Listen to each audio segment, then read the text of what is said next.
పార్వతీపురం నియోజకవర్గంలో జనసేన పార్టీ కార్యనిర్వహణ కార్యదర్శి బాబు పాలు ఆధ్వర్యంలో హలో పార్వతీపురం చలో పిఠాపురం పోస్టర్ ఆవిష్కరించారు. ఈ నెల 14న పిఠాపురంలో జరగబోయే జనసేన పార్టీ 12వ ఆవిర్భావ సభకు జనసేన నాయకులు, జన సైనికులు, వీర మహిళలంతా కలిసి రావాలని పిలుపునిచ్చారు. పార్వతీపురం నియోజకవర్గ పరిధిలో అన్ని మండలాల్లో ప్రతి గ్రామం నుంచి అధిక సంఖ్యలో జనసేన అభిమానులు ఆవిర్భావ సభలో పాల్గొనాలని కోరారు. దినదినాభివృద్ధి చెంది ఈరోజు అసెంబ్లీ గేట్ కూడా తాకనీయమని చెప్పారు పవన్ కళ్యాణ్ గారిని కొంతమంది వైసీపీ గూండాలు. ఆ వైసీపీ గూండాల గుండెల బద్దలు కొట్టి మరి జనసేన పార్టీ జెండాను అసెంబ్లీలో పాతి అక్కడ జనసేన పార్టీ ఖ్యాతిని దేశం వ్యాప్తంగా వ్యాపింపజేస్తున్నటువంటి పవన్ కళ్యాణ్ గారికి శుభాకాంక్షలు చెప్పడానికి పార్వతీపురం నియోజకవర్గం నుంచి మార్చి 14న ఆవిర్భావ సభ కోసం చాలా భారీ ఎత్తున జన సైనికులు, వీర మహిళలు అందరూ కూడా కథలు వెళ్ళడం జరుగుతుంది.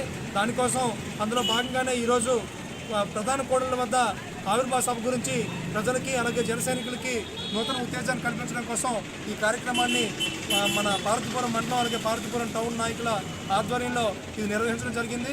ప్రతి ఒక్కరు కూడా మార్చి 14వ తారీఖున పిఠాపురం వెళ్ళి మన జనసేన పార్టీ ఆవిర్భావ సభ చాలా విజయవంతంగా అందరం కూడా మంచి ఉత్తేజంతో, ఉత్సాహంతో అక్కడ కేరింతలతో మనం పండుగ చేసుకుందామని చెప్పి ప్రతి ఒక్క జన సైనికుడికి, వీరమహిళకి పిలుపునిస్తూ జై జనసేన, జై పవన్ కళ్యాణ్ గారు.